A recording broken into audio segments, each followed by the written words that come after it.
Welcome to Shiva Sai academy. ఈరోజు మనం చెప్పుకునేటువంటి పాఠ్యాంశానికి ముందు ఒక చిన్న రిక్వెస్ట్ అండి. మా వీడియోని అందరూ చూస్తున్నారు, ఆదరిస్తున్నారు, కానీ సబ్స్క్రైబ్ చేసుకోకుండా చాలామంది చూస్తున్నారు. 80% మెంబర్స్ సబ్స్క్రైబ్ చేసుకోకుండానే చూస్తున్నారు. మీరు కొద్దిగా మమ్మల్ని సబ్స్క్రైబ్ చేసుకుంటే మాకు కూడా హెల్ప్ఫుల్గా ఉంటుంది. కాబట్టి సబ్స్క్రైబ్ చేసుకోండి, మమ్మల్ని ఆదరించండి.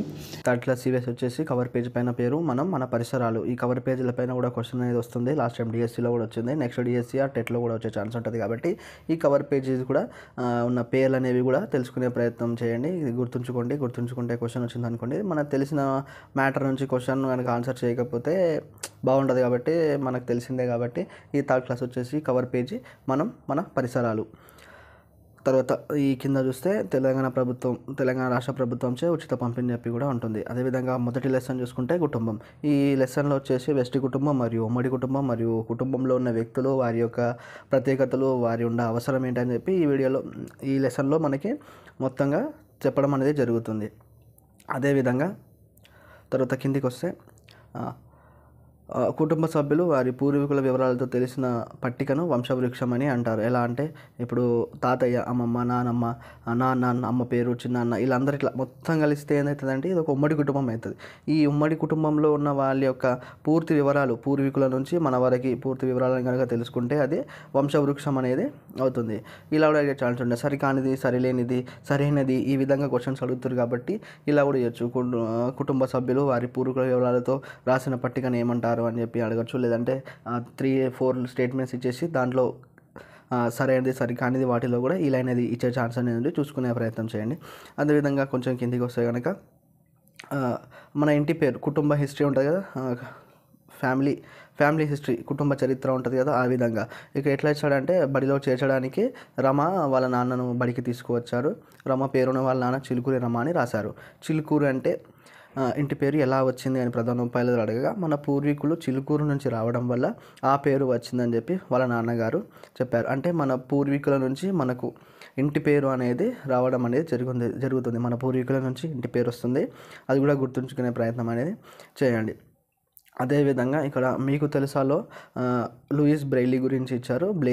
ఆయన బెయిలీ లిపి ఉంటుంది కదా, ఆయన గురించి ఇచ్చారు. కళ్ళు లేని వారు చదువుకోవడానికి బెయిలీ అనే లిపిని వాడతారు. దీనిని లూయిస్ బ్రెయిలీ కనిపెట్టాడు. ఇందులో వచ్చేసి 6 చుక్కలు ఉంటాయి. ఆ బ్రెయిలీ లిపిలో 6 చుక్కలు ఉంటాయి. 6 చుక్కల్ని బేస్ చేసుకొని కళ్ళు లేని వారు చదవడం కోసం ఈ బ్రెయిలీ లిపిని యూజ్ చేస్తారు.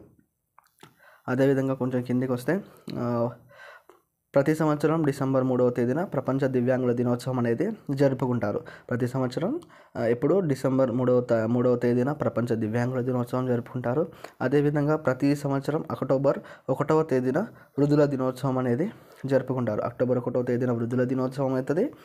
అదేవిధంగా డిసెంబర్ 3నేమో ప్రపంచ దివ్యాంగుల దినోత్సవం అనేది డిసెంబర్ 3 అవుతుంది. ఈ రెండు కూడా గుర్తుంచుకునే ప్రయత్నం చేయండి. థర్డ్ క్లాసే కదా, చిన్న క్లాసే కదా, మనకి ఈజీ ఉంటుంది అనుకుంటే అక్కడ కష్టమవుతుందండి. ఎందుకంటే వీటిలో నుంచి కూడా కొంచెం క్రిటికల్గా అడగాలనుకుంటే వీటి నుంచి కూడా ఇచ్చే ఛాన్స్ అనేది ఉంటుంది. ఇలా వృద్ధుల దినోత్సవం కానీ, ప్రపంచ దివ్యాంగుల దినోత్సవం కానీ డేట్స్ అనేవి గుర్తుంచుకుంటే ఒకవేళ కనుక మనకు వాటికి సంబంధించిన అడిగితే మనం ఆన్సర్ చేయడానికి ఆస్కారం అనేది ఉంటుంది. థర్డ్ క్లాసే కదా అని చెప్పి లైట్ తీసుకోకండి. థర్డ్ క్లాస్ నుంచి కూడా చదువుకునే ప్రయత్నం అనేది చేయండి. అదేవిధంగా కళ్ళు లేని వాళ్ళు, శారీరక వికలాంగులు, మూగా, చెవిటి వాళ్ళకి అవసరమైన సహాయాన్ని అందించాలని, వారికి మాట్లాడడంలో ఇబ్బందులు ఉంటే సైగల ద్వారా మాట్లాడుకుంటారని, ఈ విధంగా చిన్నపిల్లలు, థర్డ్ క్లాస్ పిల్లలు కాబట్టి వాళ్ళకు కళ్ళు లేని వాళ్ళ గురించి, శారీరక వికలాంగుల గురించి, అదేవిధంగా మూగా, చెవిటి వారి గురించి వారికి సహాయాన్ని అందించాలని చెప్పి చిన్నప్పటి నుంచి విద్యార్థులకి చెప్పడం కోసం ఈ లెసన్ అనేది ఇవ్వడం జరిగింది.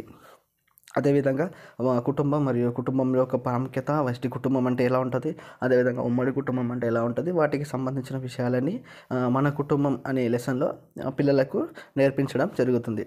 అదేవిధంగా సెకండ్ లెసన్లో కనుక చూసుకుంటే ఎవరేం పని చేస్తారు అంటే ఇంట్లో చాలామంది ఉంటారు కదా, అమ్మ, నాన్న, అన్న, తాతమ్మ, నానమ్మ, తమ్ముడు, ఇలా చాలామంది ఉంటారు, అన్నయ్య, వీళ్ళందరూ కలిసి అందులో ఎవరెవరు ఏమేమి పని చేస్తారని చెప్పి ఈ సెకండ్ లెసన్లో ఎవరేం పని చేస్తారు అనే లెసన్ ద్వారా పిల్లలకు నేర్పించడం అనేది జరుగుతుంది. అదేవిధంగా గ్రామాల్లో వృత్తులని ఉంటాయి, ప్రొఫెషన్స్ ఉంటాయి కదా, ఆ వృత్తుల గురించి కూడా పిల్లలకి తెలియజేయడానికి ఈ లెసన్లో ఇవ్వడం అనేది జరిగింది. కుటుంబంలో అమ్మ నాన్న అందరూ రకరకాల పనులు చేయడం వల్ల మన అవసరాలు తీరుతాయి. మన కుటుంబంలో లాగా ఊరిలో కూడా రకరకాల పనులు చేసే వాళ్ళు ఉంటారు, వాళ్ళ గురించి మీకు తెలుసా అని చెప్పి ఇచ్చాడు. ఆ విధంగా ఎవరి గురించి ఇచ్చాడంటే ఇందులో ఈమె పేరు సమ్మక్క, ఈమె బుట్టలు అల్లుతుంది. ఈయన వెంకన్న, ఈయన చెప్పులు కుడతాడు. అదేవిధంగా ఈయన కొమరయ్య, క్షవరం అంటే కటింగ్ చేస్తాడు, హెయిర్ కటింగ్.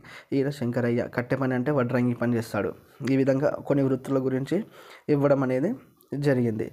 అదేవిధంగా అన్ని పనులు ముఖ్యమైనవే, ఆదాయం కోసం మరియు నైపుణ్యాలతో చేసే పనులని వృత్తులని అంటారు. అంటే ఈ ప్రపంచంలో మన చుట్టుపక్కల ఉన్న చేసే ప్రతి ఒక్క పని కూడా, అన్ని పనులు కూడా మనకు ముఖ్యమైనవి. ఎందుకోసం చేస్తారంటే ఆదాయం కోసం. వారు జీవించాలంటే కొంచెం డబ్బు కావాలి కాబట్టి వాళ్ళ పనులు చేయడం వల్ల వాళ్ళకి వచ్చే డబ్బుతో వాళ్ళు జీవనం అనేది జీవనం సాగిస్తుంటారు. ఇలా నైపుణ్యంతో చేసే పనులని వృత్తులని అంటారు.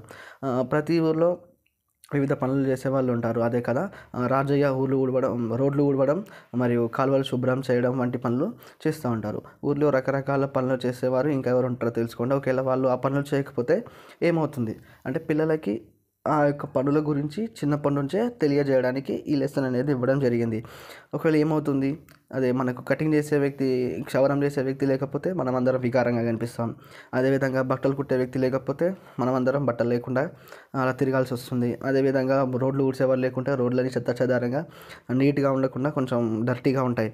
అలా ప్రతి వ్యక్తి చేసే ప్రతి పనిలో కూడా గౌరవం అనేది ఇవ్వాలని చెప్పి, ఆ వ్యక్తికి గౌరవం ఇవ్వాలని చెప్పి చిన్నప్పటి నుంచే వాళ్ళకి నేర్పించడానికి ఈ లెసన్ అనేది ఇవ్వడం అనేది జరిగింది. అదేవిధంగా ఆటలు నియమాలు చూసుకుంటే మనం డైలీ చాలా గేమ్స్ ఆడుతుంటాం కదా, వాటిలో ఒక్కొక్క ఆటకి ఒక్కొక్క నియమాలు అనేవి ఉంటాయి.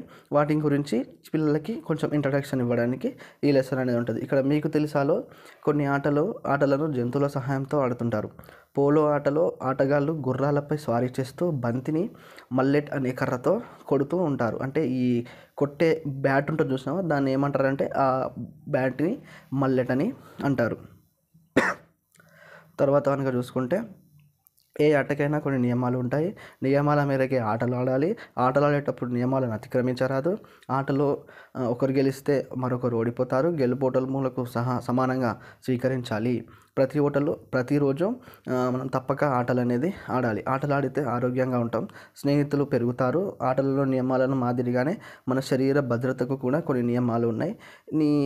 వీటిని వ్యక్తిగత భద్రతా నియమాలు అని చెప్పి పిలుస్తారు. ఈ విధంగా ప్రతి ఆటకి కూడా కొన్ని నియమాలు అనేవి ఉంటాయి. ఆటల మేరకే మనం కూడా ఆటలు అనేవి ఆడాలి.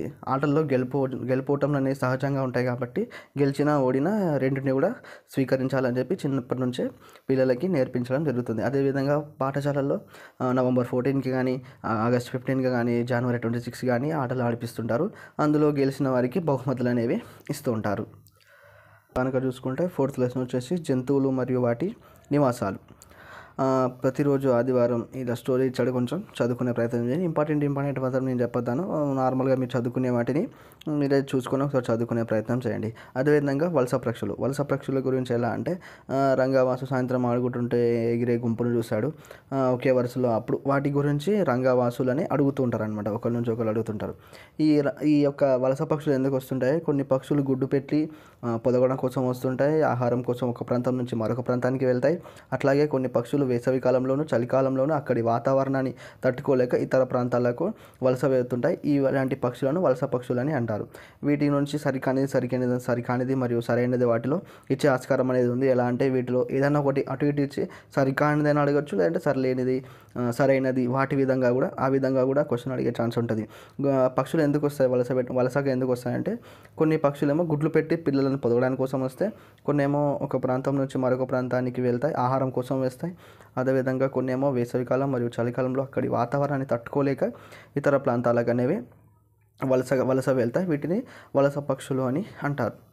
ఇవి ఏ విధంగా ఒకరి నుంచి ఒకటి వెళ్తాయి, కొన్ని ఏమో నడుచుకుంటూ వెళ్తాయి, కొన్ని ఏమో పాకుతూ వెళ్తాయి, కొన్ని గెంతుతూ వెళ్తాయి, కొన్ని ఎగురుతూ వెళ్తాయి, ఇంకొన్ని ఈదుతూ వెళ్తాయి.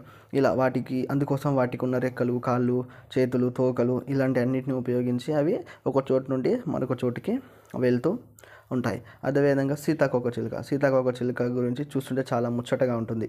అదేవిధంగా తూనిగలకి ఇంకో పేరు ఏంటంటే బూగలు అని కూడా అంటారు. వీటిని తూనిగలు బూగలని కూడా అంటారు. ఎగురుతూ ఉంటాయి, అందంగా కనిపిస్తుంటాయి. ఇట్లాంటి వాటిని మనం కాపాడుకోవాలి. కొంతమంది వీటిని గుడ్లు పడగొట్టడము, సీతాకోక చిలుకతో ఆడుకొని వాటిని చంపడం అనేవి, రెక్కలు విరవడం అనేవి చేస్తూ ఉంటారు. కాబట్టి అలా చేయకుండా ఉండాలి. అదేవిధంగా కీటకాలు, ఇన్సెక్ట్స్ కనుక చూసుకుంటే కీటకాలు కుడితే ఏమవుతుంది అని చెప్పి వాటికి సంబంధించింది ఇచ్చాడు. అందులో ముఖ్యంగా దోమలు కుడితే ఏమవుతుంది, దోమలు ఎక్కడ నిల్వ ఉంటాయంటే నిల్వ చేసిన నీటిలో దోమలు ఎక్కువగా పెరుగుతుంటాయి. అవి మన పరిసరాల్లో నీరు అనేది నిల్వ ఉండకుండా చూసుకోవాలి. ఒకవేళ నిల్వ కనుక ఉంటే అక్కడ కిరోసిన్ లేదా మలాథియాన్ వంటి మందులు చల్లితే దోమలు చనిపోతాయి. కొంతమంది దోమలు కుట్టకుండా మస్కిటో కాయిల్స్ కూడా వాడుతుంటారు. కానీ ఇవి ఆరోగ్యానికి హానికరం. కాబట్టి దోమ కుట్టకుండా దోమతెరలు వాడడం అనేది మంచిది. ఇక్కడ గుర్తుంచుకునేది ఏంటి అంటే మనం కిరోసిన్ లేదా మలాథియాన్ అనేది దోమలు పెరగకుండా నిల్వ ఉన్న నీటిలో చల్లితే దోమలు అనేవి పెరగవు. అదేవిధంగా తర్వాత కనుక చూసుకుంటే చెట్లు అంటే ఇప్పుడు మర్రి, తింత, వేప చెట్లు చాలా కొమ్మలతో పెద్దగా ఉంటాయి. ఇవి నీడను అనేది ఇస్తాయి. అందుకనే రోడ్డు పక్కన ఎక్కువగా ఇలాంటి చెట్లను పెంచుతుంటారు. వీటిలో కొన్నింటి ఆకులు, పూలు, కాయలు కూడా మనకు ఉపయోగపడుతుంటాయి. ఈ చెట్ల వలన కూడా మనకు కలప అనేది వస్తుంది. ఇక్కడ గుర్తుంచుకునేది మెయిన్ ఒకటి, పెద్ద చెట్లకు సంబంధించి అడిగితే మర్రి, చింత, వేప ఇవన్నీ కూడా పెద్ద కొమ్మలతో పెద్ద చెట్లు ఎక్కువ నీడనిచ్చి వీటిని పెద్దగా ఉంటాయి కాబట్టి పెద్ద చెట్లు అనే ఉంటాయి. తర్వాత కనుక చూసుకుంటే నీటి మొక్కలు మరియు ఎడారి మొక్కలు. ఇందులో నీటి మొక్కలు ఏవి అంటే నీటి మొక్కలు వచ్చేసి కలువ, అలాగే తామర. తర్వాత ఎడారి మొక్కలు అంటే కలబంద, నాగజముడు, ఇంకొకటి బ్రహ్మజముడు. ఇవి మూడు కూడా ఎడారి మొక్కలు అయితే, నీటి మొక్కలు వచ్చేసి కలువ మరియు లోటస్, అదే తామర. ఈ రెండు నీటి మొక్కలు అయితే కలబంద, నాగజముడు, బ్రహ్మజముడు అనేవి ఎడారి మొక్కలుగా మనం తెలుసుకుంటాం. అదేవిధంగా 6th లెసన్ కనుక చూసుకుంటే ఆకులతో అనుబంధం. మన చుట్టూ ఎన్నో చెట్లు, మొక్కలు అన్నీ ఉంటాయి. వాటిలో కలర్ఫుల్ లీవ్స్ అనేటివి ఉంటాయి. యూసఫ్ ఇంట్లో రకరకాల క్రోటన్ మొక్కలు అనేవి ఉంటాయి. ఇవి రకరకాల రంగుల్లో ఉంటాయి. ఇలా అడిగే ఛాన్స్ ఉంటుంది, రకరకాల రంగుల్లో ఉండే ఆకులను ఏమంటారు అని.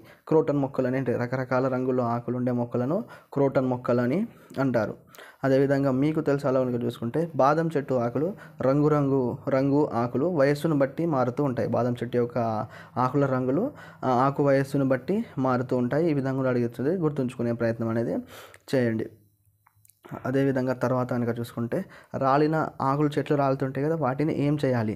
సాధారణంగా చెట్ల ఆకులు రాలిపోతుంటాయి కాబట్టి ఆ రాలిన ఆకులను పరిసరాలలో అపరిశుభ్రంగా కనిపిస్తాయి కాబట్టి వాటిని ఊడ్చి పరిసరాలను శుభ్రంగా ఉంచాలి. ఇంకా మీకు తెలుసా అని ఇచ్చే ఈ రాలిన ఆకులను ఏం చేయాలి అంటే కాల్చడం వల్ల పొగ వస్తుంది. ఆ పొగ అనేది ఆరోగ్యానికి హానికరం కాబట్టి అందుకే ఈ చెత్తను కంపోస్ట్ గుంతలో వేసి కాల్చకూడదు. దీని ద్వారా మనకి ఎరువు అనేది తయారవుతూ ఉంది. తర్వాత ఆకులతో వివిధ రకాల ఆకారాలను కూడా చేయవచ్చు. అందులో యాంట్ కానీ, చిలక కానీ, ఎలుక కానీ ఈ విధంగా ఆకుల సైజుని బట్టి వాటిని వివిధ ఆకారాలలో చేయడానికి వీలుంటుంది. అదేవిధంగా ఈ ఆకులతో ఆటలు కూడా ఆడుకోవచ్చు. ఇలా ఎగిరే గాలికి తిరిగే చిన్న ఆట వస్తువును కూడా ఈ ఆకులతో చేయొచ్చు. అందులో మెయిన్గా తాటాకుతో ఈ బొమ్మలు ఈ చూపిన విధంగా బొమ్మలను కూడా చేసుకొని ఆడుకునే వీలు అనేది ఉంటుంది. ఇది థర్డ్ క్లాస్ సంబంధించినది. నెక్స్ట్ పార్ట్లో మిగతా లెసన్స్ కూడా తెలుసుకునే ప్రయత్నం అనేది చేద్దాం. Thank you for watching.